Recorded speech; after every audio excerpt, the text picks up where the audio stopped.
Hi! Welcome to Juju's Bar. Today we're gonna talk about Amer Picon and the Brooklyn.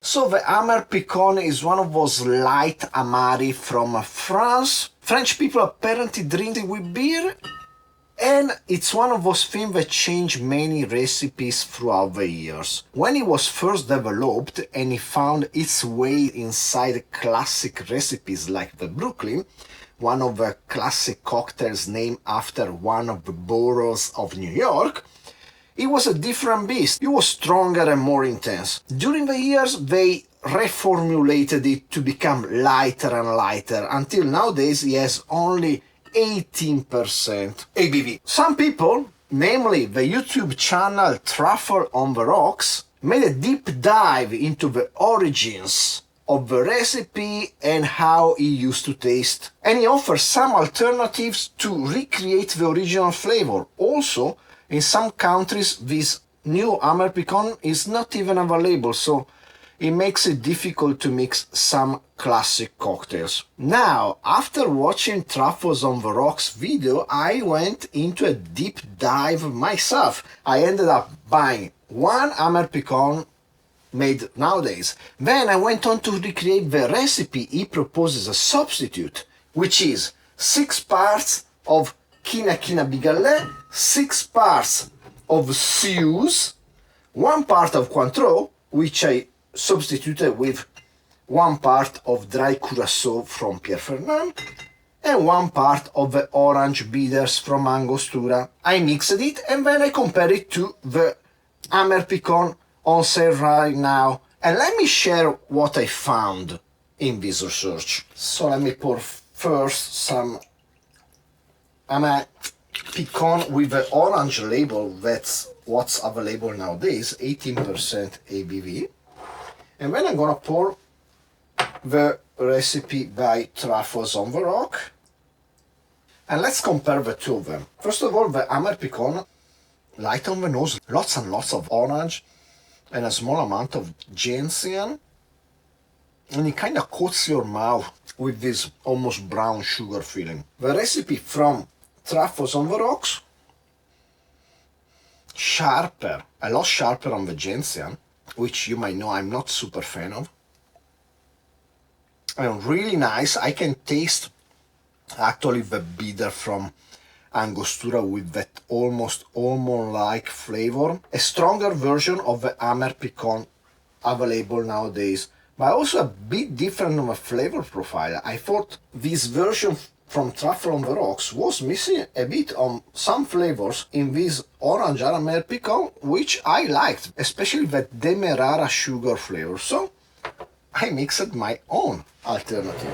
And my own alternative consists of 4 parts of Quina Bigallet, 3 parts of Luxardo Bitter Bianco, and this is because Luxardo Bitter Bianco has both oranges and ginseng. But the ginseng available in the Luxardo Bitter Bianco is not as strong as the one in the Suze, which is pretty much straight ginseng all the way. Then I added 1 part of orange bitters from Scrappy's.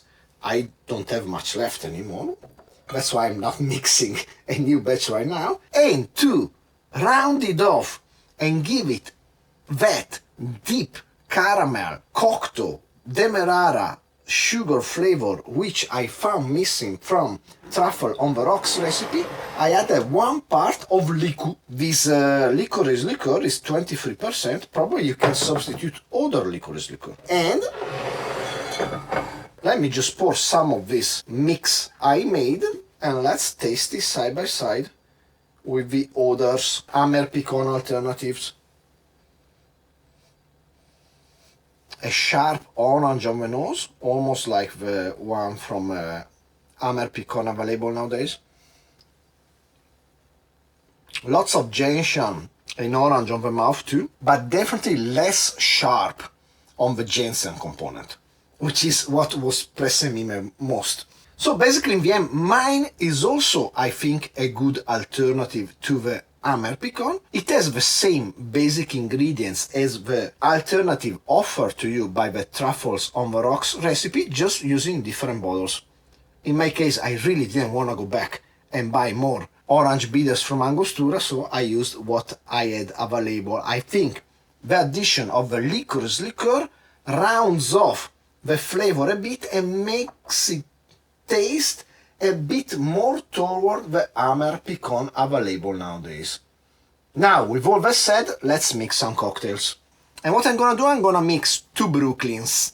One with the Amer Picon recipe from Truffles on the Rocks and one with my own recipe. I'm gonna skip the one made with the original Amer Picon because I know it's just a bit light.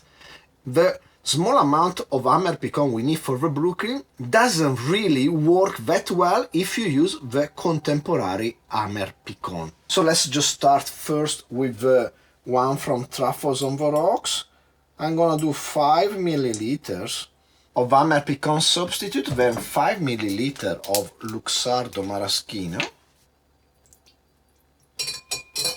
The recipe I'm gonna use is gonna be a variation on the one proposed by Harry Craddock in the Savoy Cocktail Book, which you may know as one of my favorite books ever. One variation I'm gonna make though is to use vermouth ambrato, amber vermouth, instead of dry vermouth.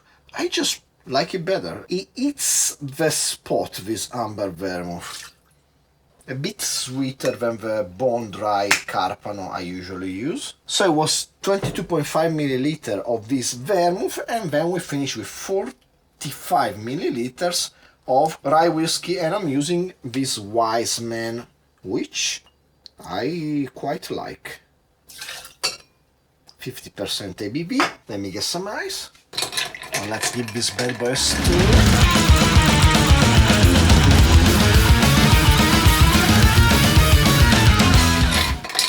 Let's strain in a chilled Liqu Nora.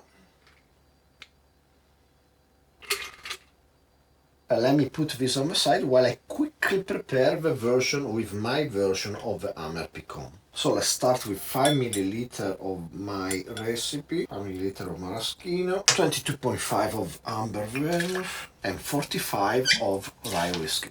Ice, stir, and strain.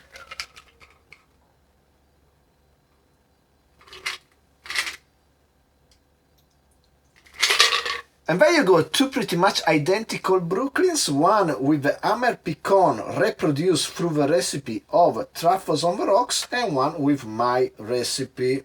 Let's start from the one from Truffles on the Rocks. Cheers! Delightful. That's just an excellent cocktail. The orange flavors are deep. They come through you through all the layers, together with a nice bitterness. Let's switch now to the one made using the Amer Picon substitute I made. Yeah, pretty similar, also excellent, slightly rounder, again thanks to the licorice liqueur, that kinda, I think, rounds up the bottom end with a soft touch, and less sharp on the gentian because we didn't use Suze, but we used the Luxardo Bitter Bianco, that again has quite a good amount of gentian, but not as much as the Suze, or as straightforward. A touch rounder, and with that dark sugar note that I really like, and I find it's present in the Amer Picon produced nowadays. One from Truffles on the Rocks, a bit sharper. In the end, you cannot go wrong. Depending on the ingredients you have available, make one substitute, make the other. You should be fine to have an excellent Brooklyn experience. So if you enjoyed the video, please like, subscribe, comment down below, share with anybody you like and don't like. Steal yourself a Brooklyn or a Manhattan or another one of those cocktail named after the boroughs of New York, and hopefully I will see you next time. Cheers!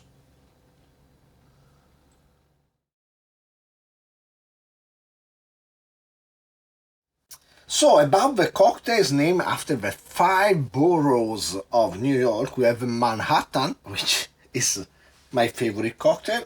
And basically this channel could also be named the Manhattan Variation channel, and it will be kinda accurate. Then we have the Bronx, which I tried before and I thought it was a bit light.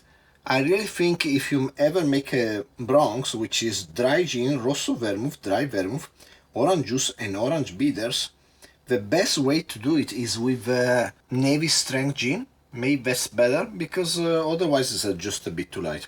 Then the Brooklyn we just made. The Queens, I never made a Queens. I gotta try it out. And then we have a Staten Island, we have a South Beach, Amaretto, Campari, orange juice and sugar syrup. Sounds super sweet. I don't know, I should try that too. Then we have a Harlem. Harlem sounds good. Dry gin, maraschino liqueur, pineapple juice. Just straight down my alley. Love a casino.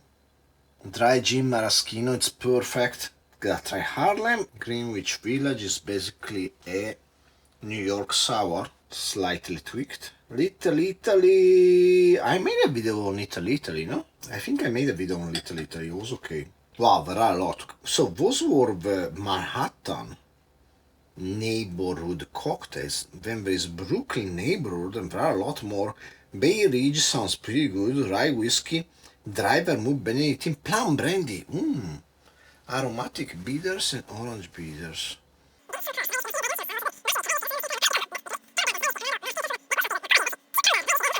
Many of them are variations of the main theme, which is always Manhattan, then becomes the Brooklyn, and variation of them.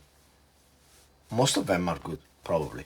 Yeah, I think I should make an episode about New York neighborhoods. One day I would like to drink a lot. We make 3 or 4 of them.